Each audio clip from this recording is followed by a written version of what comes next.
சக்தி டிவிகேவுக்கும் தீய சக்தி டிஎம்கேவுக்கும் தான் போட்டியே. அவங்க ரெண்டு பேரும் சொன்னதை இப்ப நானும் ரிப்பீட் பண்றேன். திமுக ஒரு தீய சக்தி, திமுக ஒரு தீய சக்தி, திமுக ஒரு தீய சக்தி, திமுக ஒரு தீய சக்தி, தீய சக்தி, தீய சக்தி, தீய சக்தி. உங்களை தீய சக்தி என்று சொல்வதை நாங்கள் எப்படி ஏற்றுக்கொள்வோம்? உங்கள் தலைமையிலே இருக்கின்ற அந்த இயக்கத்தை தீய சக்தி என்று சொன்னால், இந்த தேசத்திலே எங்களை உயிரோடு எரிப்பவர்களை தீய சக்தி என்று சொல்வதற்கு அவருக்கு தைரியம் இருக்கிறதா? எங்கள் கண்ணீர்களை உயிரோடு மடங்களிலே வைத்து பூட்டி தீ வைத்து எரித்தவர்களை பார்த்து அவர் தீய சக்தி என்று சொல்வாரா? மணிப்பூரிலே நிர்வாணமாக அழைத்து வந்தவர்களை பார்த்து அவர் தீய சக்தி என்று சொல்வாரா? எங்கள் தேவாலயங்களை இடித்தவர்களை, எங்களை உயிரோடு தோல் உரித்து கொண்டவர்களை, பட்டியலின மக்களை, பழங்குடி மக்களை இந்த சமூகத்திலே வாழ்வதற்கு இல்லாமல் தெருவோரத்திலே கடையோரத்திலே தள்ளியவர்களை அவர் தீய சக்தி என்று சொல்வார்களா? நீங்கள் எங்களோடு நடந்தவர்களாக நாங்கள் உங்களை பார்க்கவில்லை, எங்களில் ஒருவராகவே உங்களை பார்க்கிறோம். நீங்களும் எங்களை உங்களவராகவே பார்க்கிறீர்கள். மாண்புமிகு தளபதி அவர்களே, இந்திய அரசியலிலே 3 வகையான தலைவர்கள் இருக்கிறார்கள். சில தலைவர்களை பார்த்து நாங்கள் பயப்படுகிறோம். அவர்கள் எங்களை விரோதிகளாக நினைக்கிறார்கள், எங்களை அந்நியர்களாக நினைக்கிறார்கள், எங்களை இந்த மண்ணுக்கு சொந்தக்காரர்களாக அவர்கள் பார்க்கவில்லை.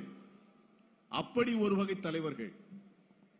இன்னொரு வகை தலைவர்கள் இருக்கிறார்கள், அவர்கள் எங்களை பார்த்து பயப்படுகிறார்கள். இவர்கள் யாருக்கு வாக்களிப்பார்களோ எங்களை வாக்காளர்களாகவே மட்டும் பார்க்கின்ற தலைவர்கள் அவர்கள்.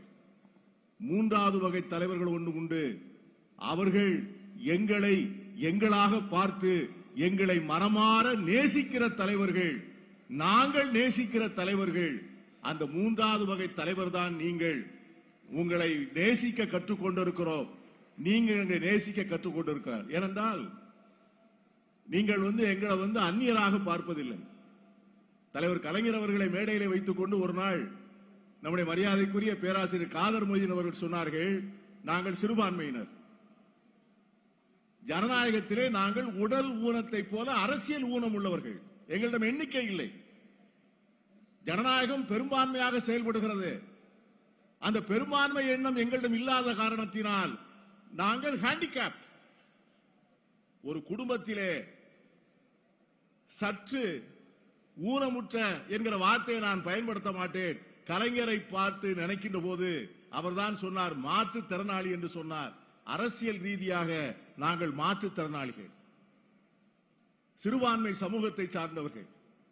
ஆட்சி கட்டிலே அமர்வதற்கு ஆசைப்படவில்லை, அதிகாரம் கேட்கவில்லை, நாடாளுகின்ற பாவை எங்களுக்கு தாருங்கள் என்று கேட்கவில்லை.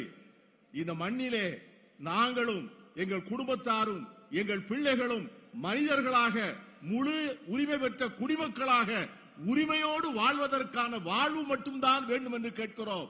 அந்த வாழ்வை நான் மிக தைரியமாக சொல்வேன், தமிழகத்திலே உங்களால் மட்டும்தான் உறுதி செய்ய முடியும் என்று.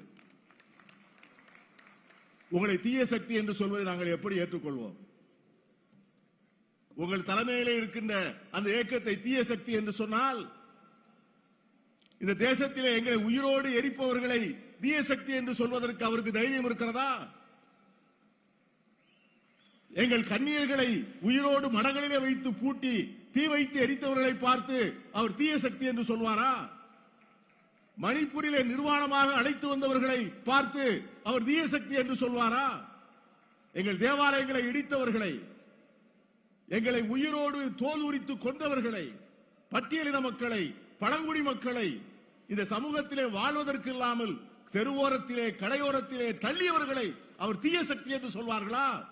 நீங்கள் எங்களோடு நடந்தவர்கள், நாங்கள் வாழ மகிழ்ந்தவர்கள், நாங்கள் கேட்கும் போதெல்லாம் எங்களோடு வந்தவர்கள், எங்களோடு சரிசமமாக அமர்ந்தவர்கள், எங்கள் பேராயர்களை அணைத்துக் கொண்டவர்கள், எங்கள் சகோதரர்களை கன்னியர்களை நீங்கள் கைபிடித்தவர்கள். எங்கள் தலைவர் கலைஞர் அவர்கள் எங்களை மனமாற உளமாற நேசித்தார். நீங்களும் அகில இந்திய அரசியலிலே எங்கள் இனிய தலைவர் ராகுல் காந்தி இருக்கின்ற வரைக்கும் தான் இந்த சமூகம், சிறுபான்மை சமூகம் இந்த நாட்டிலே பத்திரமாக வாழ். அந்த அற்புதமான தருணத்திற்காக காத்திருக்கிறோம். அருமையாக சொன்னார் நம்முடைய பேராசிரியர் மோகன் சி லாசரஸ். பயப்படாதீர்கள் என்று சொன்னார். அவர் உங்களுக்கு மட்டுமல்ல எங்களுக்கும் சேர்த்துத்தான் சொல்லியிருக்கிறார். நீங்கள் இருக்கின்றவரை நாங்கள் பயப்பட மாட்டோம், நாங்கள் இருக்கின்றவரை நீங்கள் பயப்பட வேண்டாம். நன்றி, வணக்கம், கிறிஸ்துமஸ் வாழ்த்து.